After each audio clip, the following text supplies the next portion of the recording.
వ్యాప్తంగా నైరుతి రుతుపవనాలు విస్తరించడంతో ఇవాళ కూడా పలు రాష్ట్రాల్లో వర్షాలు కురుస్తూనే ఉన్నాయి. దీంతో రోడ్లన్నీ జలమయమయ్యాయి. కొండచర్యలు విరిగిపడ్డాయి. పలు రాష్ట్రాల్లో పాఠశాలలకు సెలవులు ఇచ్చారు. నదులు ఉప్పొంగడం, రహదారులు మూసుకుపోవడంతో రవాణాకు తీవ్ర అంతరాయం కలగడంతో జనజీవనం స్తంభించింది.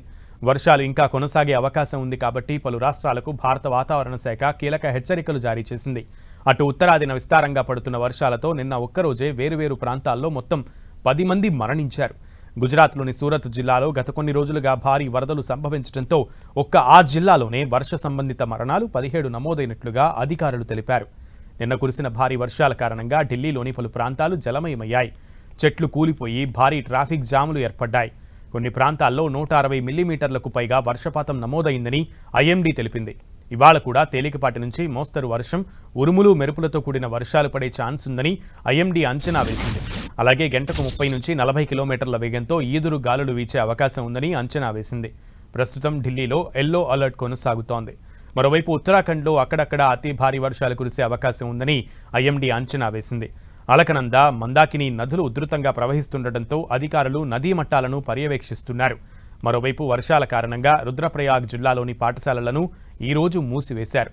ఉత్తరకాశీ జిల్లాలోని నాలుపానీ దగ్గర కొండచర్యలు విరుగుపడడంతో గంగోత్రి హైవే మూసుకుపోయింది. వాహనాల రాకపోకలకు అంతరాయం ఏర్పడింది. దీంతో చార్ధామ్ యాత్రకు ఆటంకం కలిగింది. రోడ్డును క్లీన్ చేసేందుకు వివిధ బృందాలను రంగంలోకి దించారు అధికారులు. పునరుద్ధరణ పనులు జరుగుతున్నాయి. అటు హిమాచల్ ప్రదేశ్లో కురిసిన భారీ వర్షాలు జనజీవనాన్ని అస్తవ్యస్తం చేశాయి.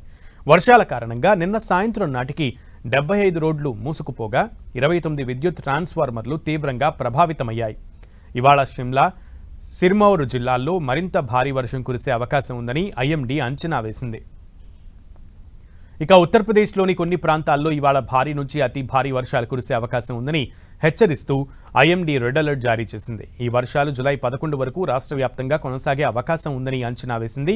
అటు రాష్ట్ర వ్యాప్తంగా ఉష్ణోగ్రతలు 2 నుంచి 4 డిగ్రీల సెల్సియస్ వరకు తగ్గే అవకాశం ఉందని వాతావరణ శాఖ అంచనా వేసింది. ఐఎండీ హెచ్చరికల నేపథ్యంలో ముందు జాగ్రత్త చర్యగా ఘజియాబాద్, మీరట్, హాపూర్, బులంద్ షహర్, బాఖ్పత్, ముజఫర్ నగర్, బిజ్నోర్, సహారన్పూర్, మొరాదాబాద్ జిల్లాల్లోని పాఠశాలలను మూసివేయాలని అధికారులు ఆదేశించారు. మరోవైపు ఎడతెరిపి లేకుండా కురుస్తున్న వర్షాల కారణంగా నదుల్లో నీటి మట్టాలు పెరగడంతో ప్రయాగ్రాజ్లోని అధికారులు వరద నివారణ సన్నాహాలను ముమ్మరం చేశారు. గుజరాత్లో 24 గంటల్లో 358 మిల్లీమీటర్ల వర్షం కురవడంతో విస్తృతమైన వరదలు ప్రజలను సురక్షిత ప్రాంతాలకు తరలించడంతో సూరత్ నగరం నెమ్మదిగా సాధారణ స్థితికి వస్తోంది. వరద నీరు తగ్గుముఖం పడుతుండటంతో గుజరాత్ ముఖ్యమంత్రి భూపేంద్ర పటేల్ ప్రభావిత ప్రాంతాలను సందర్శించి సమీపంలోని వాగుల వల్ల పదే పదే సంభవిస్తున్న వరదలకు దీర్ఘకాలిక పరిష్కారం సిద్ధం చేయాలని అధికారులను ఆదేశించారు. అటు ఈ వారం ప్రారంభంలో కొండచర్యలు విరిగిపడి 6 మరణించిన కేరళలోని వయనాడ్లో కూడా గాలింపు చర్యలు కొనసాగుతున్నాయి.